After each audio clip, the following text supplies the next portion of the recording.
The hammer came down on the auction block like a gunshot, and Fiona Dalton felt the sound crack straight through her chest. "Sold," the auctioneer called out, his voice carrying across the dusty square of Redemption, Texas, in the summer of 1882. The Dalton property, all 47 acres including the main house, barn, and water rights, sold to Mr. Gerald Hatch of the Hatch Land Company for the sum of $312 in outstanding debt plus accrued interest. Fiona stood at the edge of the crowd, her hands pressed flat against the sides of her dress, her knuckles white, her jaw set hard enough to ache. She had watched men bid on other properties that morning, watched families quietly gather their children and walk away from everything they had built. She had told herself it would not happen to her. She had promised herself that right up until this very moment, standing in the merciless July heat, with the last of her father's legacy being spoken away by a man with a gavel and no conscience. "Miss Dalton." The voice came from directly beside her, low and rough, and she turned to find a man she had never seen, before standing close enough that she could smell trail dust and leather, and something faintly like cedar. He was lean the way a man gets lean when he has spent years working for everything and eating for nothing. His hat was pulled low, the brim curved and weathered, and his coat was the kind of brown that had started as something else entirely before the sun and the road had their say. His eyes, when he lifted them to meet hers, were a shade of gray that reminded her of the sky before a storm decides what it wants to be. "You do not know me," he said quietly, "but I know that look on your face. I have worn it myself. The one that says you have just lost something you cannot afford to lose." Fiona stared at him.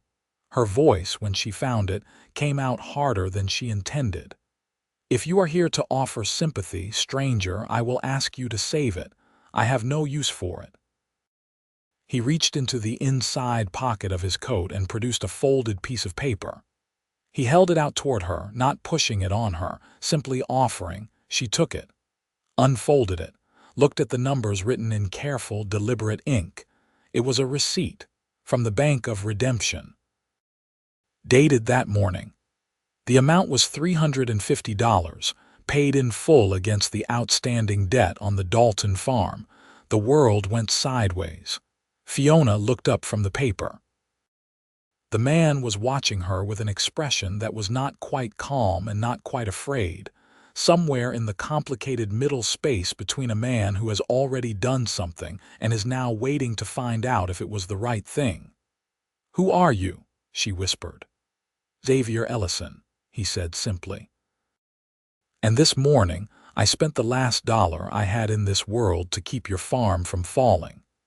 She had never seen him before in her life, and she had absolutely no idea what to do with the fact that a stranger had just given her everything she had nearly lost. The story of how they had arrived at that moment in the summer dust of Redemption began 2 weeks earlier, and it began, like most things in Xavier Ellison's life, with him passing through somewhere he had not planned to stay. He had drifted into the region of West Texas in late June, following the railroad work that moved like a slow river across the landscape, and he had stopped in Redemption only because his horse, a gray roan named Cinder, had thrown a shoe 3 miles outside of town. He was a practical man about such things. You walked the horse, you found the farrier, you moved on. Redemption was the kind of town that had grown up fast and was aging faster, the kind of place that had boomed when the cattle drives came through, and was now settling into a harder, quieter life as the big ranches swallowed up the smaller ones, and the railroads changed where the money moved. The main street had a general store, a land office, a saloon, a church with a crooked bell tower, a livery stable, and a building with a sign that read Hatch Land Company in fresh gold paint that looked entirely too new for the neighborhood. Xavier had been 31 years old that summer, though he looked older, the way men do when they have spent the better part of their adult lives outdoors and in motion. He had grown up in Missouri, learned to work with his hands early, and had spent the years since the war following whatever labor presented itself. Railroad grading, cattle driving, fence building, harvest work. He was a man who knew how to do a great many things, and who had never allowed himself to put down roots anywhere, partly because roots required a kind of faith in the future that his dark past had not exactly encouraged. He had left Missouri with a specific kind of wound that had never quite healed, the kind that comes from being betrayed by people you trusted at an age when trust feels absolute. He did not talk about Missouri. He did not talk about the family he had walked away from, the father whose debts had trapped the whole household in a cycle of shame and obligation, the brother whose choices had forced Xavier into an impossible position between loyalty and survival. He had made his choice. He had walked north, then west, then further west, and he had not looked back. He had arrived in redemption with $67 to his name, which was more than he usually had, having just finished 6 weeks of good railroad work outside of San Antonio. He had planned to rest for 2 days, resupply, and then push on toward New Mexico, where there was talk of irrigation work that paid well. The first time he saw the Dalton farm, he was riding Cinder back from the farrier along the road that ran south out of town, and he had pulled up without quite meaning to. The farm sat on a gentle rise, 47 acres of what had clearly once been well-tended land, now showing the particular kind of strain that comes when one person is doing the work of 3. The fences were repaired but patched, the kind of repairs that hold but that tell you the person making them is running out of time before the next thing breaks. The kitchen garden beside the house was meticulous and thriving, which told him something about the person tending it. Whoever lived here cared deeply. They just did not have enough hours in the day. A woman was working in the east field, cutting hay with a long scythe, moving in a steady rhythm that was efficient but slow in the way that efficient gets when your body is already exhausted. Her dark hair was pinned up under a wide-brimmed hat, and she was wearing a plain work dress with the sleeves rolled to the elbows. Xavier had told himself he simply observed because drifting made you observant. He told himself he paused because Cinder needed a moment. He told himself several reasonable things as he sat on that road and watched a woman work a field by herself in the late afternoon heat of a Texas summer. Then she stopped, straightened, pressed one hand to the small of her back, and looked up at the sky with an expression that was not simply tired. It was the expression of someone calculating impossible odds and coming up short for the 100th time. He rode on. He told himself that 2 was the reasonable thing to do. He stayed in Redemption a 3rd night because there was a thunderstorm that made the road impassable. He stayed a 4th night because the general store was waiting on a supply wagon that carried the camp coffee and dried beans he needed for the trail, and the storekeeper, a cheerful man named Harold Greer, gave him credit until it arrived. On the afternoon of that 4th day, he was sitting on the porch outside the boarding house when he overheard 2 men talking in the street below. One of them was the man he would later learn was Gerald Hatch, a thick-shouldered man in his mid-40s with the careful grooming of someone who considers his appearance a business asset. The other was a lawyer type, thin, with a document case under his arm. "The Dalton debt matures at the end of the month," Hatch was saying, his voice carrying the particular satisfaction of a man whose plans are proceeding. $312 plus interest. She cannot possibly have it. The father borrowed against the property 4 years ago and spent the money on equipment that half the county knows he drank away before it ever got delivered. She has made partial payments, the lawyer said. Partial, Hatch repeated the word as though it tasted poor. Partial is not the same as paid. I have spoken with the judge. The auction is scheduled for the 14th. At that price, with no competing bidder of substance, I will acquire the water rights alone for 5 times what I pay. The rest of the acreage is secondary. Xavier sat very still on that porch.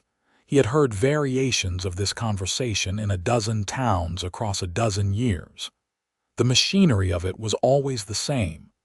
A man with capital and connections, and a clear plan to take what someone else had built. A debt that had grown beyond the reach of honest work. A timeline designed not to give anyone a chance to fight back. He had no reason to get involved. He knew that clearly. He told himself that too. He also could not stop thinking about the expression on the woman's face when she looked up at the sky in her east field. He went to the land office and asked to look at the public filing for the Dalton property. The clerk, a young man who was clearly bored, showed him the documents without question. Xavier spent an hour reading carefully.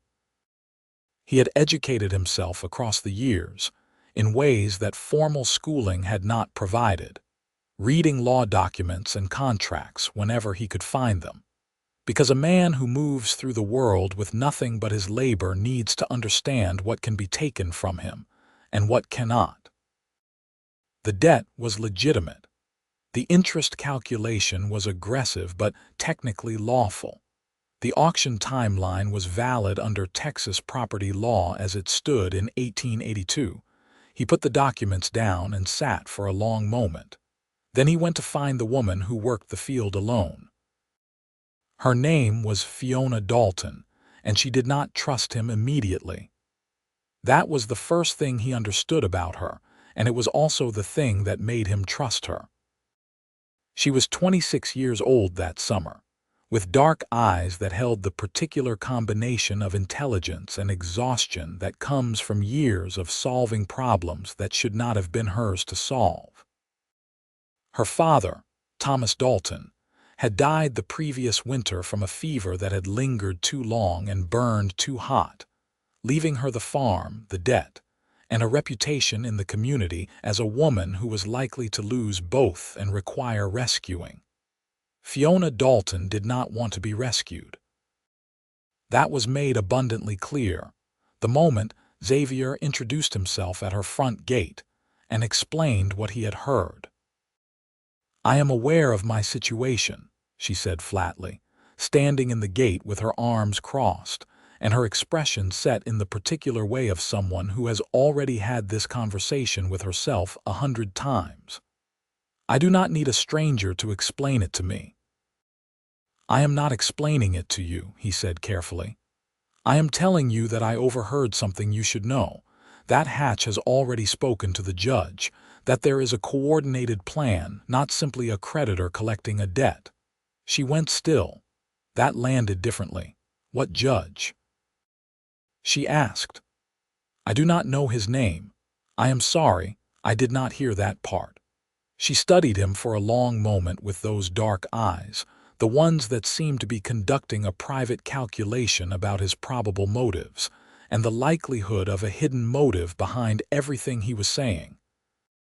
"What do you want?" she asked bluntly. It was such a direct question that it caught him sideways. He had come with the information because he felt he should, because doing nothing when you had something useful felt wrong to him in a way he could not logic his way out of. He had not arrived with a plan beyond that. "I do not want anything," he said honestly. "I am just passing through. I thought you should know." She watched him a moment longer. "You rode out here to tell a stranger something that is none of your business and you want nothing for it." "That is correct." Something in her expression shifted slightly, not softening exactly, but adjusting, the way a careful reader adjusts their interpretation when a new detail changes the picture.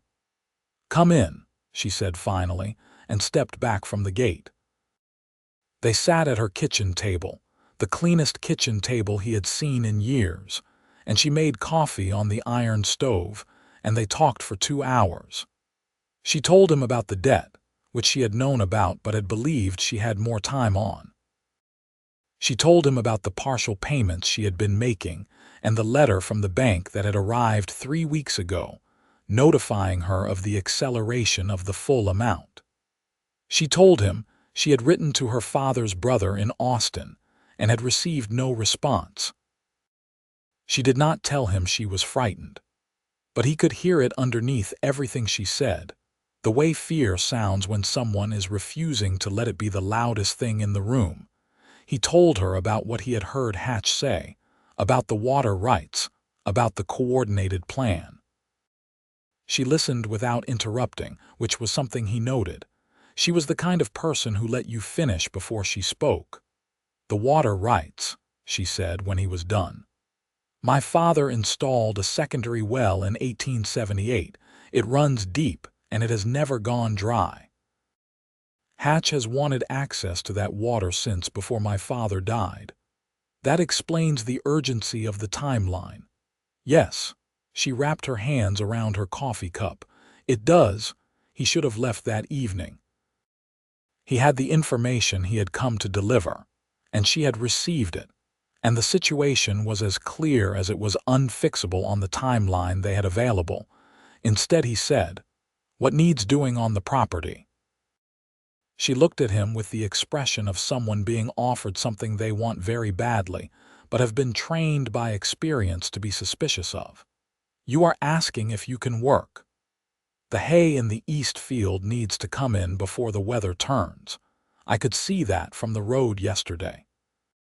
The fence line on the north side has 3 sections that will not hold through summer storms, and the well housing needs resealing if you want to keep the water clean." A long silence. Her eyes on his face with that calculating quality that he was beginning to recognize as her way of reading people, not cold, not unfriendly, simply thorough. "I cannot pay you," she said. "I am not asking to be paid." "Then what are you asking for?" He thought about this honestly. He thought about Missouri and the farm he had grown up on, and the way his mother had worked it with the particular fierce love of someone who has built something with her own hands. He thought about watching it fall apart under the weight of his father's failures while he was still young enough to feel that loss as a physical thing. "I am asking to be useful," he said, "for a little while, before I move on." She looked at him for a long time.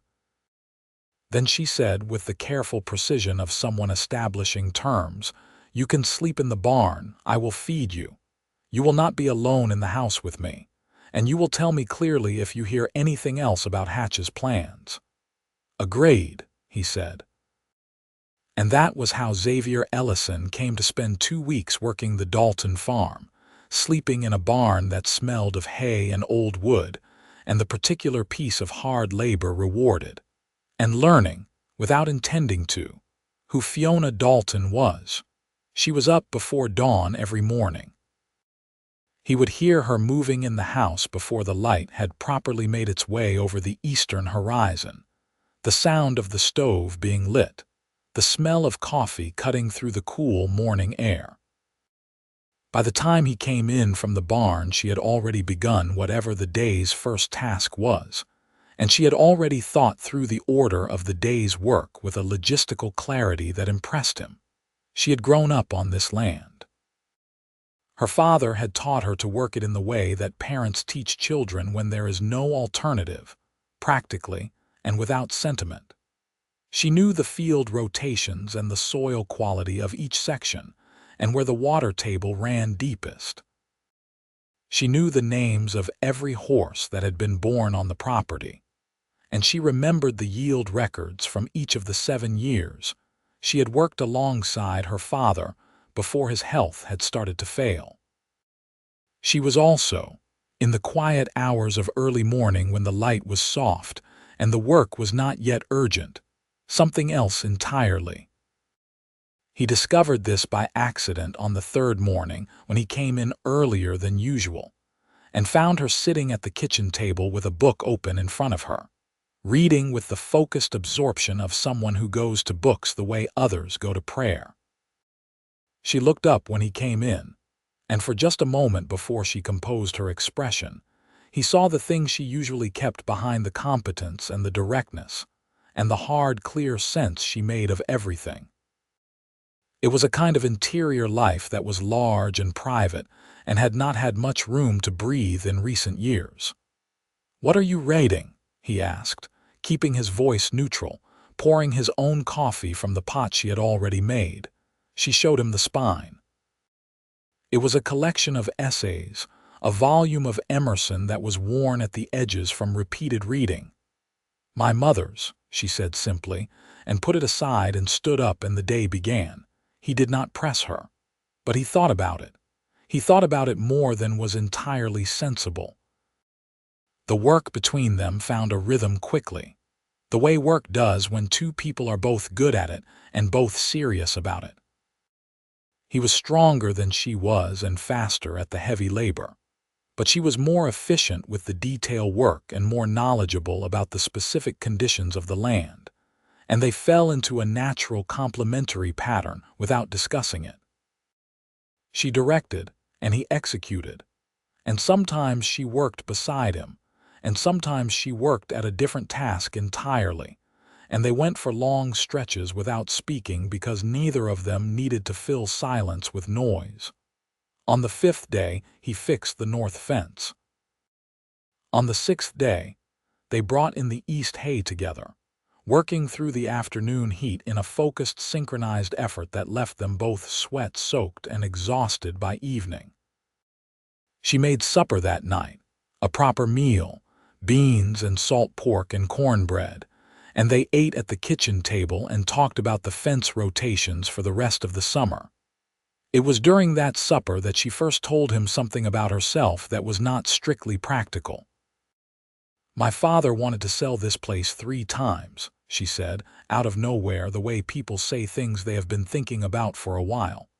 Before the debt, just ordinary difficult years, 3 different times he decided it was not worth it." "What changed his mind?" Xavier asked. "I did," she said.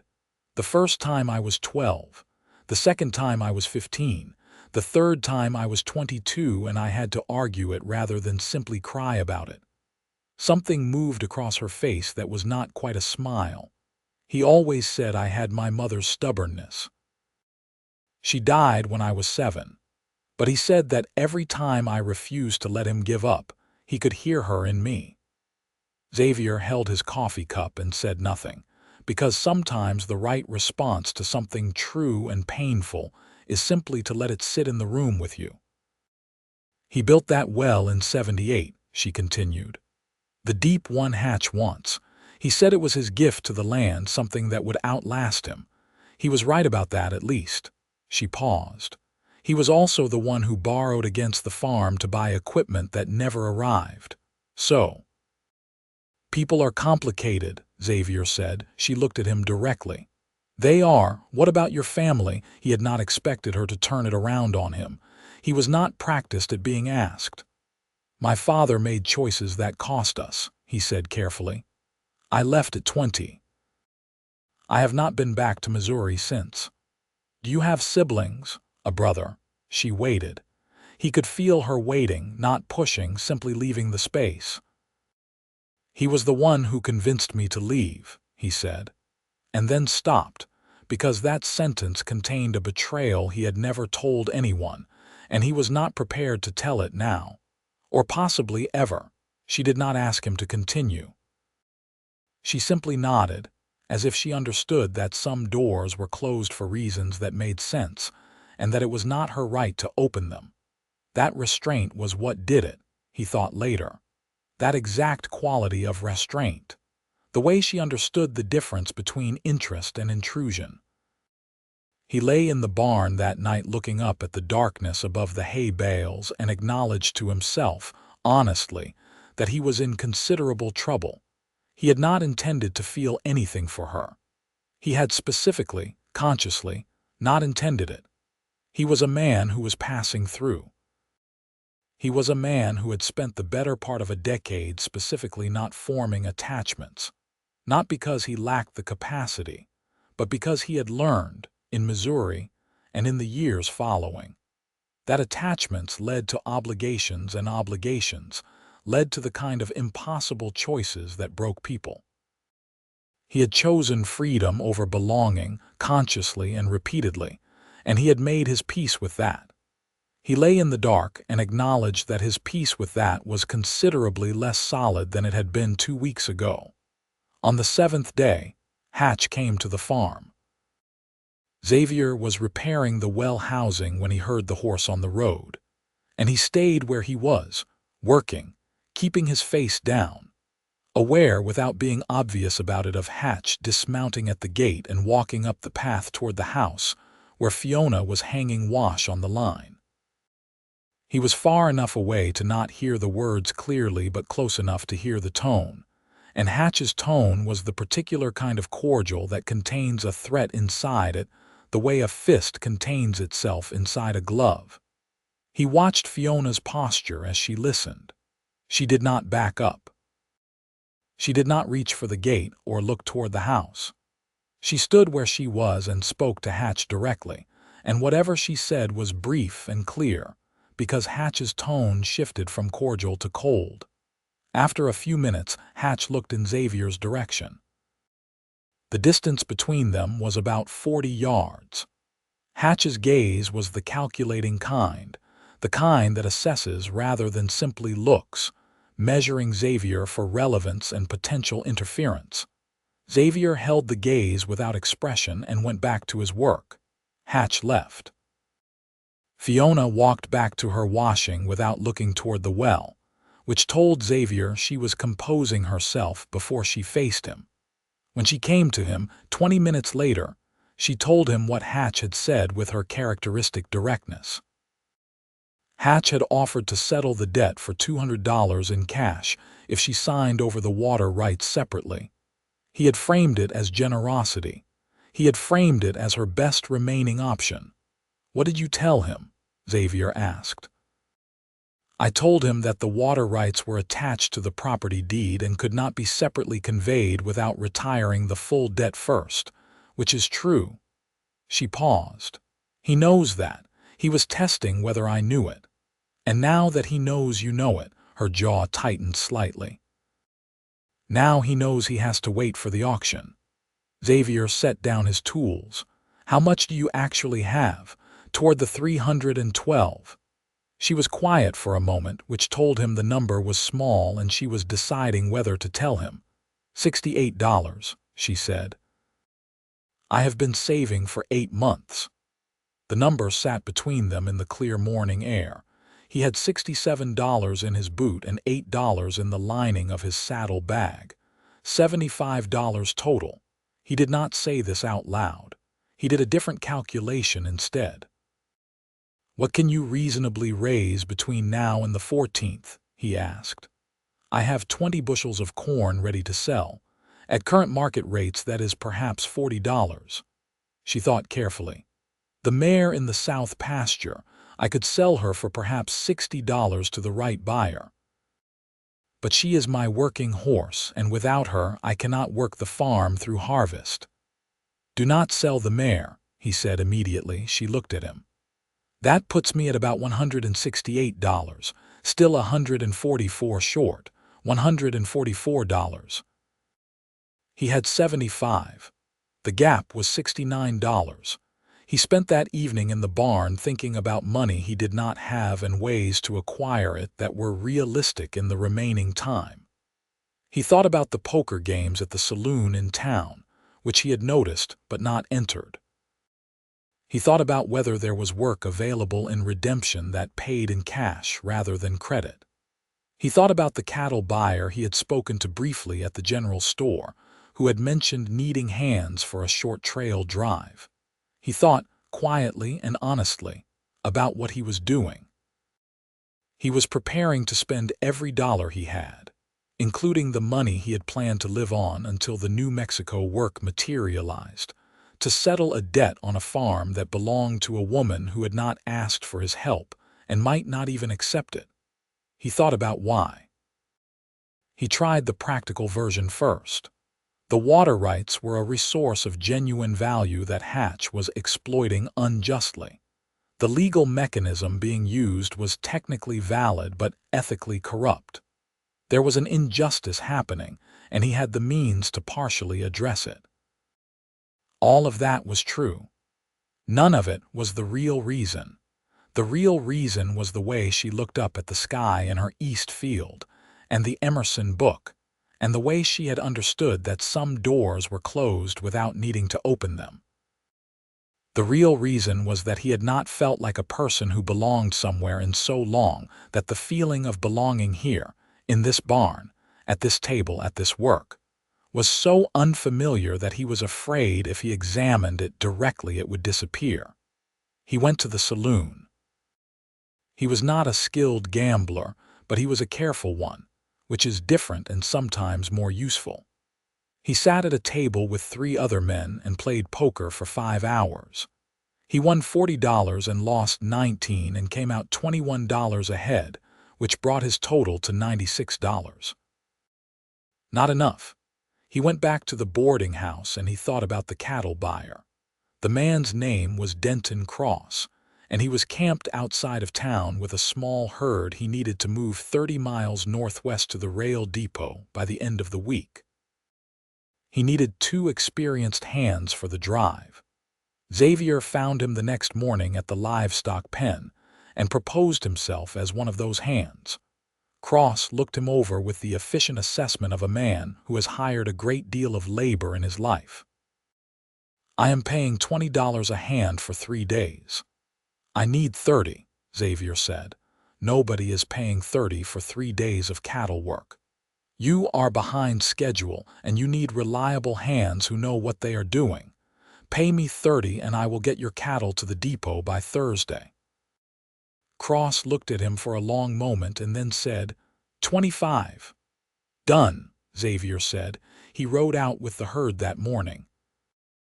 It was hard work, exactly as hard as it needed to be, and he pushed himself and the other hand, a quiet young man named Pete, through 3 days of sustained effort that got the herd to the rail depot by Thursday noon, 1 day ahead of Cross's actual deadline.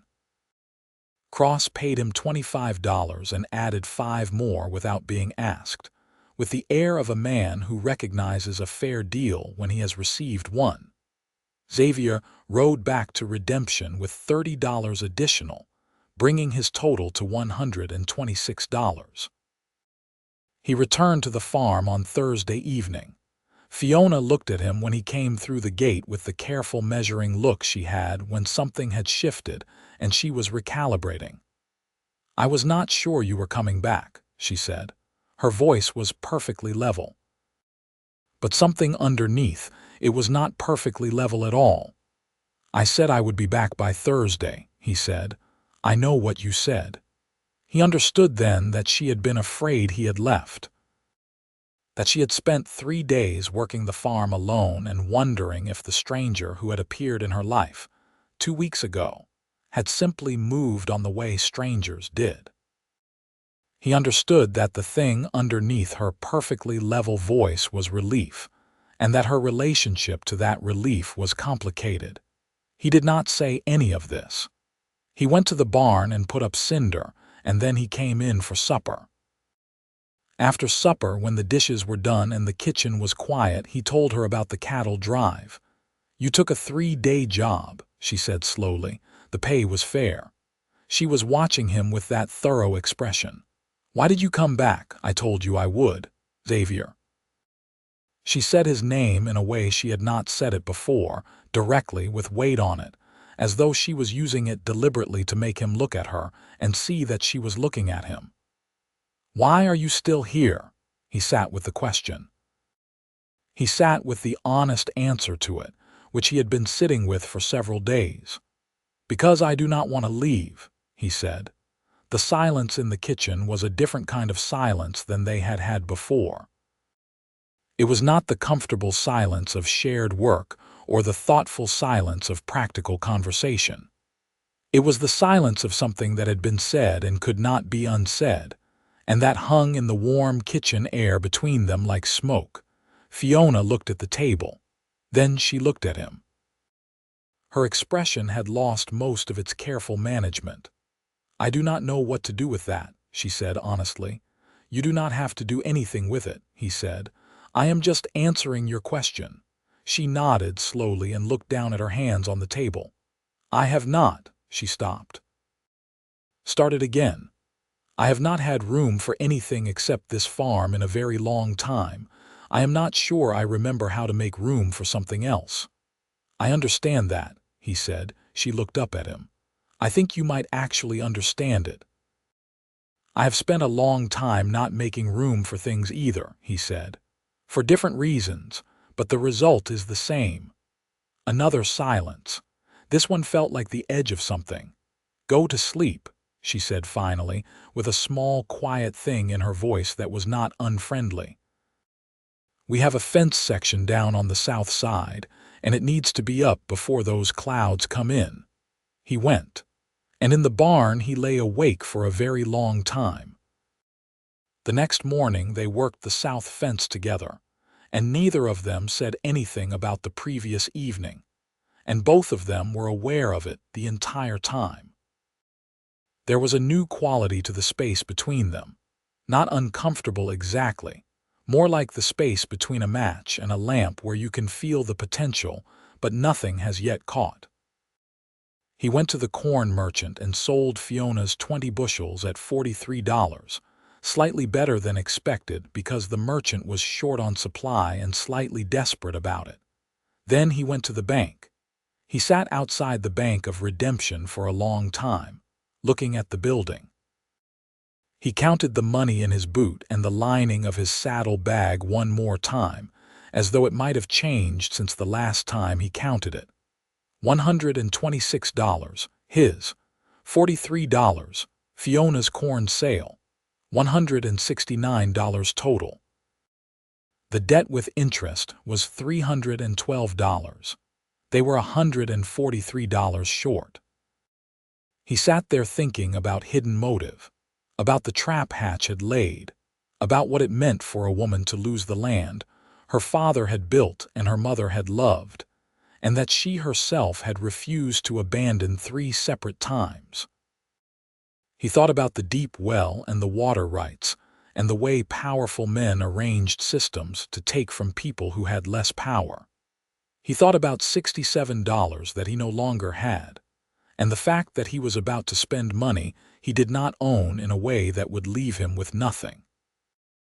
He thought about Fiona's hands on the kitchen table, her voice saying his name with weight on it. He went into the bank. He spent 45 minutes with the bank manager, a careful small man named Mr. Aldrich, who was clearly uncomfortable with the position. He was in between a legitimate debt holder, a powerful local businessman, and a stranger with insufficient funds who was making a passionate and legally informed argument. Xavier had read the documents in the land office carefully. He had also, during the previous 2 weeks, asked Harold Greer at the general store a great many questions about local law and the specific details of how the Hatch Land Company operated. Because Greer, as the town's primary merchant, had 20 years of knowledge about the social and legal machinery of redemption. What he had learned was that the interest calculation on Fiona's debt was based on a rate that had been applied after the original agreed-upon rate, with a modification documented in a letter from the bank that had gone to an old address for Thomas Dalton 3 years earlier, a modification that had technically been made valid by Texas state banking law of that time, but that had never been clearly communicated to the actual borrower. He laid this out for Aldrich with careful precision. He said, not as a threat but as a fact, that the interest recalculation brought the total debt down to $284 under the original contractual rate. He said that he had $169 available immediately, and that he was formally requesting a 90-day extension on the remaining $115 under the terms of the original loan agreement, which included a provision for extension under demonstrated hardship. Aldrich looked at the documents Xavier had brought. He looked at them for a long time. "Mr. Hatch has an interest in this property," Aldrich said quietly. "Mr. Hatch's interest in this property does not supersede the legal rights of the current title holder," Xavier said. And if it came to light that the Bank of Redemption had proceeded with an auction based on an improperly communicated interest modification, that would be a considerable difficulty for this institution. Aldrich looked at him again, longer this time. "How much do you have available today?" $169. "And the remaining 115. I am requesting the 90-day extension provided for in the original loan terms." Another long silence. "I will need to review the original loan documents," Aldrich said. "Of course," Xavier said. He sat in the bank for 4 hours. Aldrich consulted with someone, probably a lawyer, probably by telegram because a messenger boy was sent out twice. Xavier sat in the hard wooden chair in the bank's small waiting area, and did not move and did not allow himself to think too carefully about what he would do if this failed. At 3 o'clock in the afternoon, Aldrich returned to the waiting area with the look of a man who has made a decision he is not entirely comfortable with, but that he believes is legally sound. "I will accept $169 against the principal, and accrued interest calculated at the original rate," he said.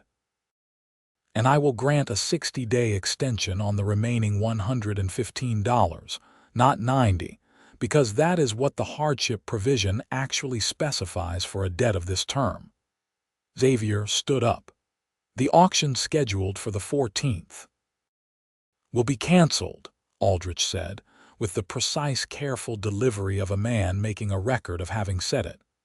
"Miss Dalton will receive written confirmation by tomorrow morning." Xavier paid the $169. It was every dollar he had. He walked out of the Bank of Redemption into the July heat with the receipt in his pocket and no money anywhere on his person, and a horse that needed to eat. He stood on the street for a moment and experienced something he could not immediately name. It was not quite relief and not quite fear and not quite the strange vertigo that comes from having done something irreversible. It was something else, something quieter than all of those things, something that felt like standing in a doorway you have been standing outside of for a very long time.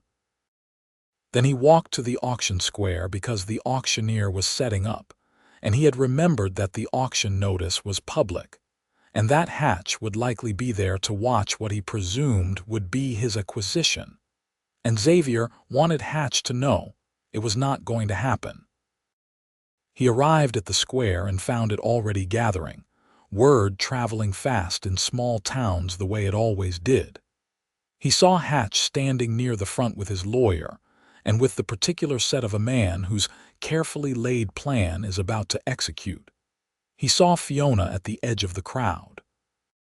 He went to her. He stood beside her. He heard the auctioneer begin his preamble about the Dalton property. He felt the moment when the hammer was coming down. He reached into his pocket and took out the receipt and held it out to her. The hammer came down. The auctioneer called, "Sold." He said, "Miss Dalton." And when she turned to him and he told her his name and said he had spent his last dollar to keep her farm from falling, the expression on her face was the most complicated thing he had ever seen.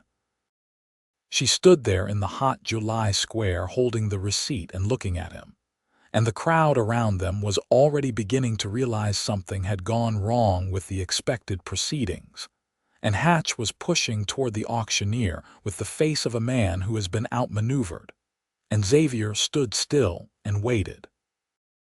"You had no right to do this," she said. Her voice was low and precise. "You had no right to take this into your own hands without telling me." "You are right," he said immediately. "I should have told you what I was attempting. I made that decision myself because I was afraid that if I told you, you would refuse to let me try." She stared at him. Would you have been wrong? Yes, he said honestly. A pause. Her jaw was tight and her eyes were bright, and he could not read the emotion on her face because there were too many layers of it. You have nothing, she said.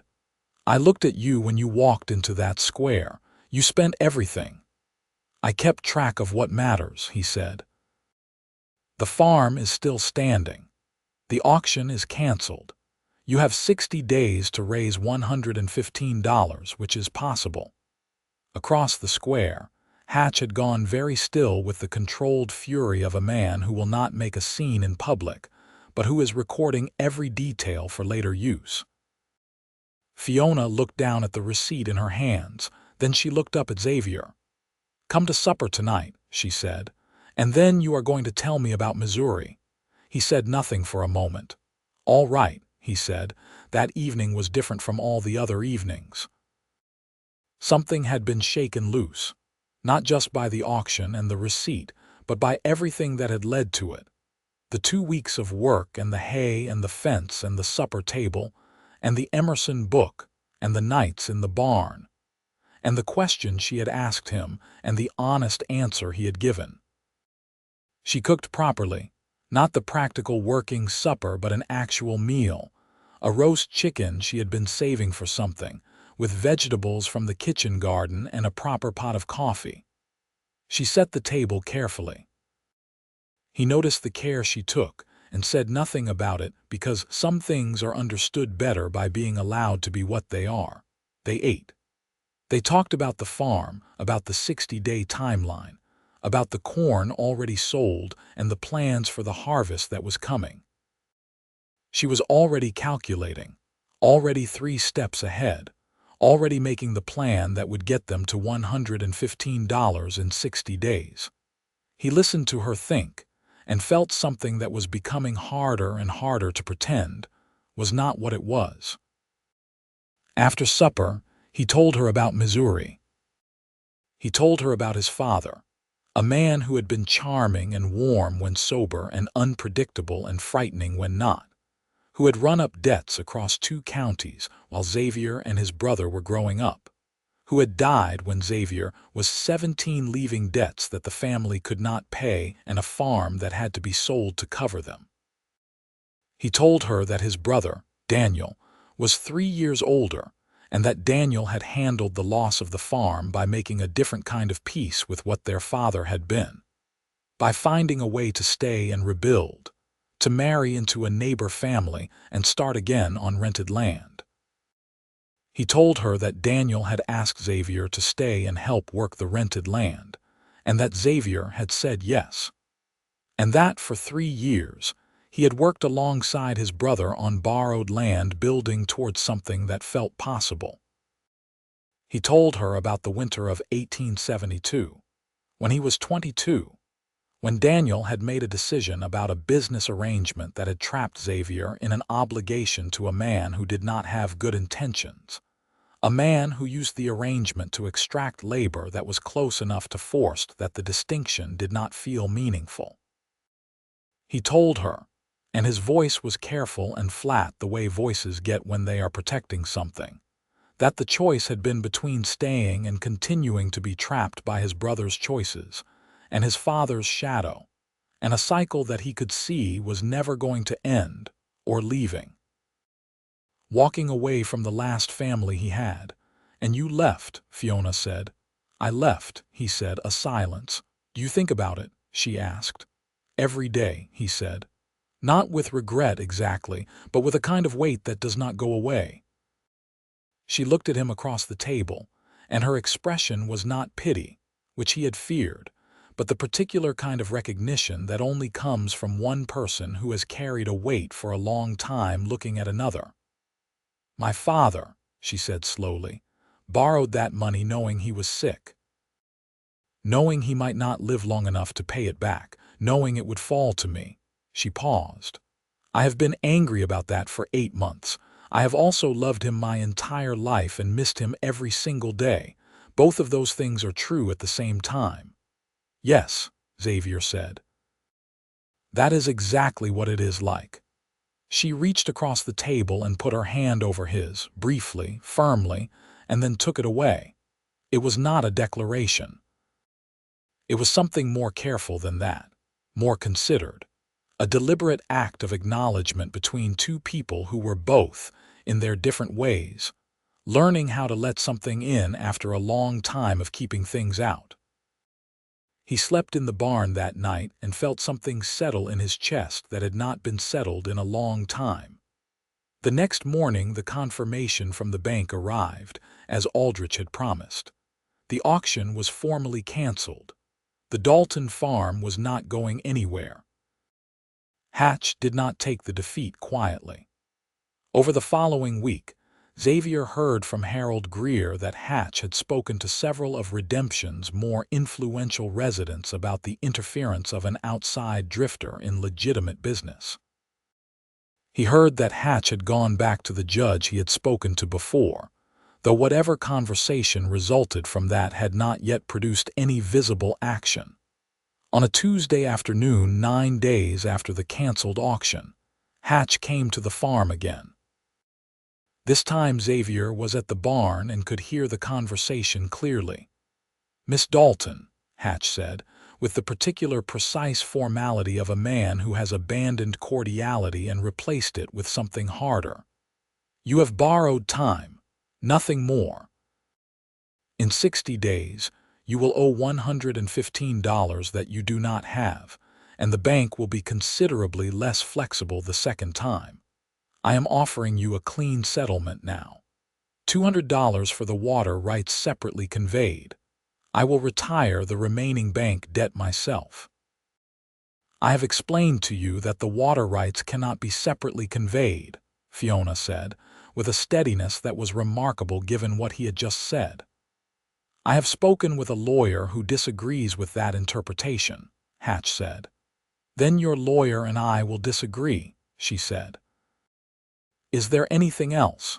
A pause. When Hatch spoke again, his voice had dropped and changed in a way that made Xavier's hands go still. "You are putting your faith in a man who will be gone in 60 days when his money runs out," Hatch said. "A drifter has no stake in this. He is not obligated to stay, and he has no reason to. When he leaves, you will still have $115 standing between you and losing everything. And you will have an enemy in this county that I promise you will make it considerably harder for you to sell that corn or find anyone willing to do business with you." The threat was there, plain as noon. Xavier set down his tools. Fiona's voice did not waver. "Get off my land, Mr. Hatch." Xavier walked to the gate and opened it and held it open, looking at Hatch directly. Hatch looked at him. The calculation was back, the assessing look. "You are making a mistake," Hatch said to both of them, and then mounted his horse and rode back toward town. Fiona stood in the yard for a moment after the sound of hooves had faded. Her back was to Xavier. Then she turned around. "He is right that you have no reason to stay," she said. Her voice was careful and even and completely unlike casual. "I have a reason," he said. She looked at him. "I have several reasons," he said, "if you will let me stay." The afternoon light was long and golden, and the farm was quiet around them, the chickens moving in the yard and the south wind moving through the hay and somewhere the mare making a lazy sound in her pasture. "I do not want you to stay because you feel obligated," Fiona said carefully. "Because of the money you spent, I will find a way to repay you that." "It was not about obligation," he said. "Not from the first night I came to this gate." She held his gaze. "Then what was it about?" He thought about how to say it honestly. About the expression on her face looking up at the sky. About the Emerson book. About the way she said his name. About the thing in the barn at night, the settled feeling, the sense of being in a place that was becoming real to him in a way that no place had been real in a very long time. "It was about the fact that, when I thought about leaving, something in me refused," he said. "And when I tried to argue with that refusal, I found I could not win the argument." Her lips parted slightly. The careful management of her expression had come loose in a way that was both visible and rare. "Xavier," she said. "Yes," he said. She crossed the yard toward him and stopped about 2 feet away and looked up at him with the direct, steady gaze that was entirely her. "I have been afraid of this," she said honestly. "Because everything I have allowed myself to want for the past 8 months has been this farm staying standing. And I have not let myself want anything that could complicate that, because I could not afford complications." "I understand that," he said. "But I think," she said, and her voice was quiet and careful and absolutely certain, "that I have been telling myself something was a complication when it was actually a reason." He reached up and slowly and deliberately took her hand in his. Her fingers were calloused and strong from farm work and warm in the afternoon heat. She did not pull away. She curled her fingers around his. They stood there in the farm yard for a long moment, not moving, just standing together with their hands holding, and it was simple and enormous at the same time. "There is still $115 to raise," she said. "There is," he said. "Shall we go figure out how?" A sound came out of her that was the first real laugh he had heard from her, genuine and surprised, and it changed her face in a way that made him feel the warmth of it all the way through. "Yes," she said. "Let us go figure out how." The next 2 months became something he had not expected anything to become. They worked the farm together with a new quality to the working, still practical, still focused, still about the $115 that needed to be raised, but accompanied now by an honesty between them that had been unlocked and would not be locked again. He found work in redemption between farm tasks, repair work and hauling work, and a week helping to frame a new building for the general store that Harold Greer was expanding. He was paid fairly for all of it because he was dependable and skilled, and because Greer, who had watched the whole situation with Hatch and the farm with the interested attention of a man who has lived in a town long enough to care about its character, made sure that the men who hired Xavier understood they were getting reliable work. Hatch's attempt to cut off Fiona's business relationships did not take the way he had intended. The community of redemption was small enough that people had formed their own opinions about Hatch's land acquisition methods over the years, and while nobody was inclined to make an enemy of him directly, neither were the ordinary working people of the town especially motivated to enforce his agenda. Harold Greer bought Fiona's harvest corn at fair market price. A neighboring farmer named Jim Purdy, who had known Fiona's father, hired her to supply eggs and produce to his family through the fall at a regular arrangement that provided a steady small income. A woman in town named Mrs. Carmichael, who ran a small boarding house, began buying bread and preserves from Fiona's kitchen garden, which Fiona had never thought to sell commercially before, but which turned out to be enough of a secondary income to make a real difference. The farm was working. Not easily and not without strain, but working. And between Xavier and Fiona, the thing that had been cautiously acknowledged in the farmyard began to grow in the way that things grow when they are allowed to, not dramatically, not with declaration, but steadily and with increasing depth. He brought her wildflowers one evening in August, not as a gesture he had planned, but simply because he had passed a patch of them on the south road, and they were the same dark yellow of the lamplight in her kitchen window, and the connection between the two things was impossible to explain but real. She put them in a jar on the kitchen table and looked at him in a way that said she understood the inexplicable connection, even though he had not explained it. He told her more about Missouri, piece by piece over several evenings, not all at once but in the way that you dismantle an old wall carefully, brick by brick, so that the structure does not fall on you. She listened to all of it with the same thorough attention she gave to everything, asking precise questions that helped him understand his own history better by having to articulate it clearly. She told him about her mother, Eleanor, who had died of fever when Fiona was 7 and who existed in her memory as a set of distinct sensory impressions. The smell of lavender, the sound of humming in the kitchen, the feel of being carried and the warmth of it. She told him that the Emerson book had been her mother's, and that she read it when the farm felt impossible, because Eleanor had written small notes in the margins of certain passages, and reading them was the closest she could get to advice from someone she had loved and lost before she was old enough to understand what loss was. He listened to this and felt something that was not quite sadness and not quite the feeling he had when he thought about Missouri, but was related to both of them, the particular tenderness of understanding someone's private grief. One evening in late August, she showed him the margin notes in the Emerson book. She held the book open to a page about self-reliance, the famous essay, and pointed to a note in the margin that said, in small, careful handwriting, "Eleanor, 1862. This is for when the world says you cannot." Xavier read it again. His throat tightened. "She died in 67, Fiona said quietly. "She wrote that 5 years before." "She was writing it to you," he said. Fiona looked at him. "I have thought that. I was not sure if I was just wanting it to be true."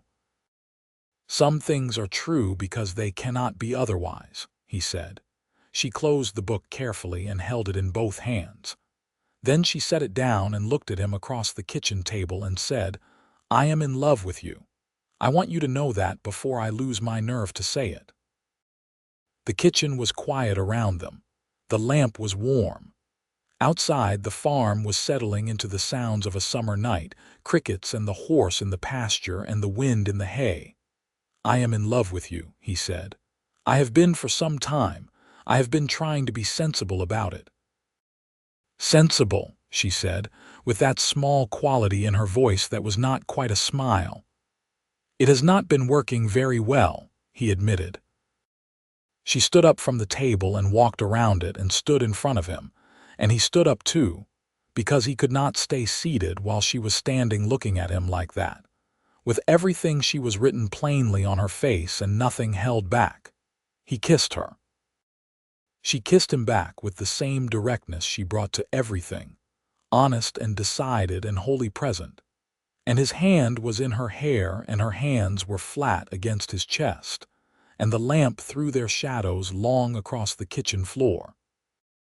When they stepped back from each other, she was looking at him with bright eyes and the full weight of everything she was behind them. "Stay," she said. "Not because of the debt or the farm. Stay because you want to." "I want to," he said simply. September came and the harvest with it, and Xavier worked it alongside Fiona with the particular joy of work that feels like it is building something yours. The corn came in well, better than the previous year because the weather had been kind, and because 2 people working a harvest can rotate the tasks in a way that one person cannot. The kitchen garden produced abundantly, and Fiona spent evenings putting up preserves and pickles and dried goods with an industrious energy that was partly practical and partly, Xavier thought, the energy of someone who believes in the future again. He made a proper arrangement with Harold Greer to do regular handyman and hauling work through the fall, which gave him a steady income that was no longer being saved for a journey west, but was going instead toward the farm and the remaining debt, and the future that had materialized around him without him quite having planned for it. On the 10th of October, 58 days after the canceled auction, Xavier and Fiona walked into the Bank of Redemption together and paid $115 against the remaining balance of the Dalton farm debt. Aldrich accepted the payment with the precise professionalism of a man who is relieved that a complicated situation has resolved without further legal action. The Dalton farm was fully paid, clear title, no liens. They walked out into the October morning, and Fiona stood on the steps of the bank and took a breath that went all the way down, the kind of breath that carries the weight of 8 months of a certain kind of fear being released from the body. Xavier stood beside her.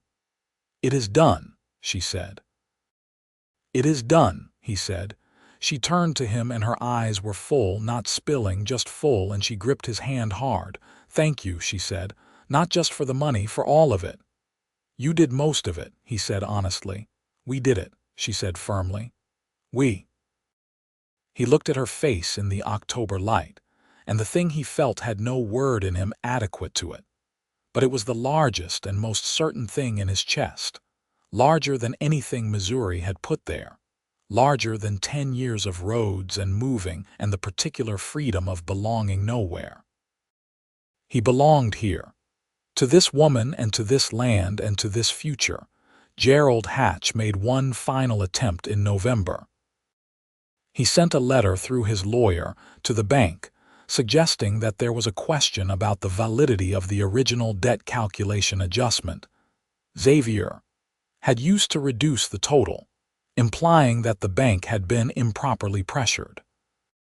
Aldrich, who by this point had clearly decided which side of this dispute he wanted to be on for the long-term health of his institution, responded through his own lawyer that all adjustments had been made within the proper terms of the original loan documents, and that the matter was fully resolved. Hatch did not come to the farm again. Xavier heard through Harold Greer that he had turned his attention to a property dispute in the next county, which had its own sad implications for someone else's farm and someone else's life. But that was outside the reach of what Xavier and Fiona could address. Winter came to the Dalton farm, and it was the quietest, warmest winter Xavier could remember, which was saying something because quiet warmth had not been a feature of many winters in the previous decade of his life. He moved from the barn to the farmhand room at the back of the house when the temperature dropped hard in December. A practical decision that Fiona made with characteristic directness, and that represented a threshold between them that both of them understood without requiring it to be said aloud. They talked in the evenings the way people talk when they have decided to share a life. Not just the daily practical talk of the farm, but the deeper talk, about who they were and what they wanted and what they were afraid of and what they hoped for. He told her more about Missouri, and she told him more about her father, and they built between them the particular kind of understanding that is the real foundation of anything lasting. He proposed to her in January, on a cold evening by the fire when she was reading the Emerson book, and he had been watching her read it for 20 minutes with the helpless certainty of a man who has decided. He did not have a ring. He had a piece of wire from the barn fence that he had twisted into a rough circle, self-aware about what it was, which was a placeholder and a symbol at the same time. "Fiona," he said. She looked up from the book. He held out the wire circle. "I will get a proper ring when I can afford one." But I did not want to wait any longer to ask. She looked at the wire circle for a long moment, then she looked up at him.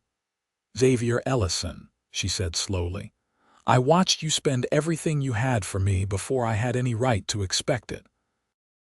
I have watched you work this land and love it the way it deserves to be loved. I have watched you be exactly who you are, without performance or pretense, and I have fallen completely in love with every honest thing about you." She reached out and took the wire circle from his hand. "Yes," she said, without any hesitation at all. They were married in March of 1883, in the crooked bell-towered church in Redemption, with Harold Greer and Jim Purdy and Mrs. Carmichael, and half of the town's working families in attendance.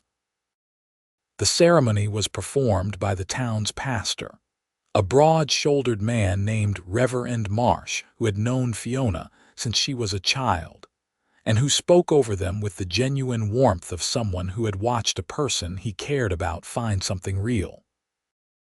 Xavier wore the best coat he had, which was his second best, because his best had been so thoroughly worked to pieces over the previous year that it had been respectfully retired.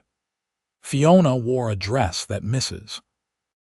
Carmichael had helped her make from white lawn cotton with buttons down the front and simple lace at the cuffs that had been Xavier Dalton's, preserved in a cedar chest for 20 years. Xavier looked at her walking down the church aisle and felt the particular profound dislocation of a moment that is better than you had allowed yourself to imagine. When reality exceeds the cautious expectations you have trained yourself to maintain. She looked at him from the aisle and smiled. The full, unreserved smile that he had learned over the previous year was the rarest and most valuable of her expressions. The one she gave only when she was completely unguarded, and he thought his heart might genuinely not survive it. They were married. And then they went home to the Dalton farm, which was also now the Ellison farm, the name on the deed amended within the month at the county office in a small satisfying ceremony of paperwork. The spring of 1883 brought good rains and a strong planting season. Xavier expanded the corn acreage in the east field, and they planted wheat on the north side that had been lying fallow. A rotation Fiona had been planning for 2 years, but had not had the labor to execute. The wheat came in beautifully that summer, a golden thick stand that moved in the afternoon wind and represented something tangible about what 2 people working together could do that 1 person working alone could not. He built an addition to the barn in April, a larger stall section and a storage loft, working through the evenings after the field work was done, Fiona handing up boards and holding the frame while he nailed it together. She was a useful building partner because she was precise about measurements and never handed you the wrong thing twice. She started selling her preserves and baked goods more formally that spring, with a small arrangement at the general store where Harold Greer gave her a shelf and took a small percentage, an arrangement that by summer was producing enough regular income that she began talking about expanding the kitchen garden into a more formal commercial operation. He listened to her plan it with the focused pleasure of watching someone who is good at thinking think. "You are going to be a businesswoman," he said one evening as she drew a map of the expanded garden on paper at the kitchen table. "I already am," she said simply, which was entirely true. In June, she told him she was pregnant. He was in the barn at the time, repairing a harness, and she came in and stood in the doorway with the afternoon light behind her, and told him with the particular directness she brought to everything important. He set down the harness and stood up and crossed the barn and held her face in his hands and looked at her for a long moment. "Are you all right?" he asked. "I am more than all right," she said, with something in her voice that was the quietest kind of joy, the kind that lives very deep. He held her there in the barn doorway in the June light, and felt something that he had no word for, because no word had been adequate to anything he felt about this life since he had found it. Their son was born in February of 1884, in the farmhouse bedroom, delivered by a woman in Redemption named Mrs. Foster, who had brought most of the town's children into the world over the previous 20 years. He was a healthy, large-voiced boy with Fiona's dark eyes and Xavier's coloring, and they named him Thomas, for Fiona's father, because it was right to name him that, and they both knew it without needing to discuss it at length. Xavier held his son that first night in the farmhouse bedroom, while Fiona slept from the exhaustion of labor, and he stood by the window where the winter moonlight came in across the farm, across the fields and the barn and the deep well his son would one day inherit, and he felt the full weight of what it meant to have chosen this life, to have spent everything and arrived here with nothing left but the right choice made at the right moment. He thought about Missouri. He thought about it differently now, not with the old weight exactly, but with the particular retrospective understanding of a man who can see the whole road from where he stands. Every hard thing, every loss, every year on the road following work across a continent had been the path that led here. He did not romanticize it. He knew that the path had been harder than it needed to be because of choices made by people who were supposed to protect him and did not. He knew there was an injustice in that, in the systems that had trapped his family, in the man he had worked for at 22, in Gerald Hatch, and the quiet, corrupt arrangement between money and law that nearly took Fiona's farm. He knew all of that. He held his son in the moonlight, and he knew it clearly and honestly. And he also knew that here, in this specific place, on this specific land, with this specific woman sleeping in the next room having just given him a son named Thomas, there was something that he had earned and built and loved into existence, and it was his, and it was real. Fiona recovered with the efficiency she brought to everything, which slightly alarmed Mrs. Foster, who expected a longer convalescence. But by 3 weeks after Thomas's birth, she was back in her kitchen, and by 5 weeks she was back in the garden, wrapping Thomas in a cloth carrier she had rigged from canvas, and a pattern described to her by a woman at the general store, working with her son against her chest in the early spring air. Xavier watched her from the fence line and felt the particular variety of love that comes when you see the person you love being entirely, unreservedly themselves. Thomas was a sociable baby, interested in everything, making his opinions known about the world through a series of sounds that grew increasingly complex as the months passed. He was walked around the farm daily, introduced to the horses and the chickens and the deep well and the kitchen garden and the hay in the east field, as if Fiona was conducting an orientation. "You are teaching him the farm," Xavier said one afternoon. "He is going to need to know it," she said simply. He thought about this for a moment. What if he does not want to farm? She considered this seriously, the way she considered everything. Then he will need to know it in order to make an informed decision about something else, she said. "My father taught me this land whether I wanted to know it or not, and I am glad he did." "So am I," Xavier said. She looked at him over Thomas's head with the warm, direct gaze that was entirely hers.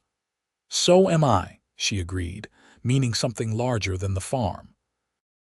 In the spring of 1885, they broke ground on a new section of the property that Xavier had been planning since the previous autumn, a kitchen garden expansion that doubled the commercial planting capacity and included a small greenhouse structure that could extend the growing season by 6 weeks on each end. He built it from salvaged glass panes and wood he had been acquiring in pieces over 6 months, and it was the first building on the farm that was purely his design, built to his hand, an addition to something that was already his life. Fiona walked into it the first morning it was complete, with Thomas on her hip and the early spring light coming through the glass, and looked around at the seedlings they had already started inside it, and turned to Xavier with an expression he had come to know as her version of overwhelmed, the rare complete openness of it. "This is extraordinary," she said.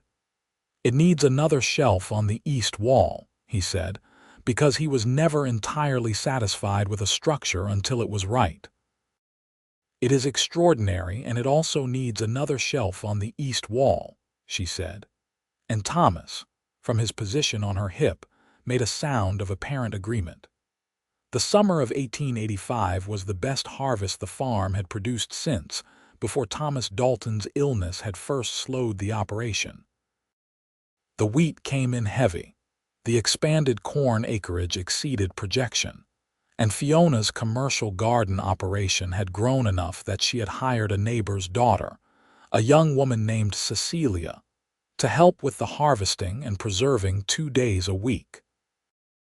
Xavier had built the operation from a farm in distress to one that was, if not prosperous in the grand sense, solidly stable and growing. The kind of stability that does not depend on any single good year, but on the accumulated careful work of several years and good decisions made one at a time. Harold Greer told Xavier one afternoon at the general store that Fiona's preserves had a reputation now that extended to 3 towns over, and that he had been asked twice by traveling merchants about sourcing them in larger quantities. Xavier came home and told her this and watched her expression move through surprise and then the focused forward-looking quality that she got when she was beginning to build a plan. "We would need to triple production to supply a commercial contract," she said. "Yes," he said. "The greenhouse capacity is not sufficient for that alone. We would need to expand the kitchen garden again." "Yes," he said. "And I would need Cecilia 2 full days instead of 2 half-days, and possibly someone else for the preserving kitchen." "Yes," he said. She looked at him. "You are just saying yes to everything." "I am agreeing with your analysis," he said, "which is correct." A small light moved in her eyes. "Do you think we should try for the commercial contract?" "I think you should do exactly what you want to do," he said honestly. "I think this farm can support what you are imagining, and I think you have been imagining it for a while."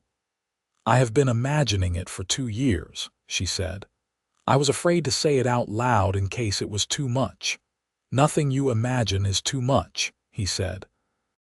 She came to him across the kitchen and put her arms around him, her face against his shoulder, and he held her there in the late afternoon kitchen light with the smell of preserves on the stove, and Thomas sleeping in the next room and the farm working outside in the summer warmth. "I love you," she said. "I love our life." He held her tighter. "So do I," he said, "more than I can tell you properly." "You tell me properly every day," she said. And he knew she meant not just in words, but in every fence he mended and every field he worked, and every morning he was still there when she woke up, which was the truest telling of all. In the autumn of 1885, Fiona told him she was pregnant again. Thomas was 20 months old and had recently mastered walking with the full, confident commitment of a person who has decided speed is more important than precision. She told him in the kitchen after Thomas was in bed, sitting across the table with her hands around her coffee cup in the way she sat, when she was about to say something she had been thinking about carefully. He looked at her face and knew before she said it, because he knew her face as well as he knew the farm by now, every expression and its architecture. "Again," he said, and the word contained nothing but warmth. "Again," she confirmed. He reached across the table and took her hand, and they sat together in the comfortable silence of 2 people who have spent enough time together that silence is never empty between them. Their second child was born in May of 1886, a boy again, a smaller, quieter baby than Thomas had been, who looked at the world from the first days with a watchful, serious expression that made Fiona laugh and say he had come out already thinking about something. They named him Elliot. Elliot Thomas Ellison, with both grandfathers in him. Neither family's weight a burden anymore, but a history to carry forward. Thomas, approaching 2.5, greeted his brother with the solemnity of someone who has been told about a major development and is now conducting a full assessment. He stood at the edge of the bed where Fiona lay with the new baby and looked for a long time. "Mine?" he asked. "Yours," Fiona said. Thomas considered this. Then he patted the baby's head with one careful hand and appeared to reach a satisfactory conclusion. Xavier watched his family from the bedroom doorway, the late May light coming through the window. Fiona in the bed with Elliot, Thomas standing at her side with his hand still gently on his brother's head. The farm outside in full spring growth. The greenhouse he had built throwing reflections of sunlight across the yard. He thought about the road. He thought about every mile of it, Missouri to Texas, every year on the move, every camp and every town and every job taken in succession.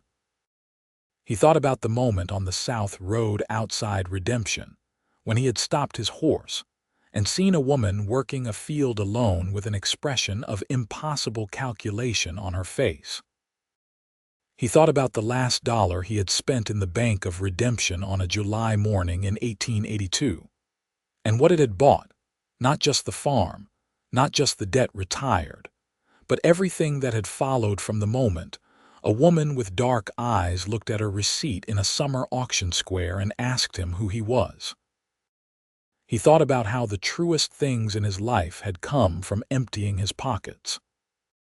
He crossed the room and sat on the edge of the bed beside Fiona, and she leaned her head against his shoulder, and Elliot made a small sound in his sleep, and Thomas climbed up on the other side of the bed with the athletic optimism of a small child who does not understand the word cautious.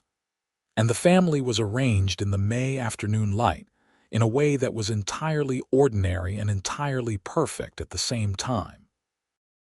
"All right?" Fiona asked, her voice low and warm, meaning not just the immediate moment but everything, the whole shape of the life they had built. "Yes," he said. He pressed his lips to her hair. "Better than all right." Outside, the farm ran its spring sounds, the birds in the kitchen garden, the horses in the south pasture, the windmill turning slowly over the deep well that had never gone dry, the east field in its second year of strong wheat, the greenhouse full of seedlings for the commercial contract that Fiona had negotiated the previous winter, and that was already producing more income than either of them had projected.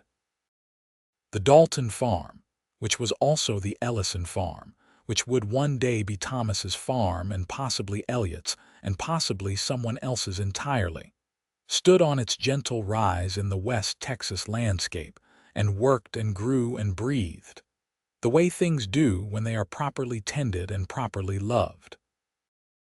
Xavier Ellison sat on the edge of his wife's bed in the warm afternoon with his children beside him and the farm working outside, and felt the particular complete peace of a man who has arrived somewhere after a very long road, and who knows, with all of his worn and honest heart, that this is the place he was traveling toward all along. He had come into Redemption with $67 and a thrown shoe, and the long, careful habit of not belonging anywhere. He had spent the last dollar he had in the world to keep her farm from falling. And in return he had received everything that mattered, not as a transaction, not as a reward for good behavior, but as the natural consequence of choosing, for once in his life, to put something down instead of picking it up and moving on. He had chosen to stay. She had chosen to let him. Everything else had followed from those two choices meeting each other in the right place at the right time, in a July auction square in the summer of 1882. When a weathered drifter held out a receipt, and a woman with dark eyes looked up from it and asked him who he was. His name was Xavier Ellison, and he had come home.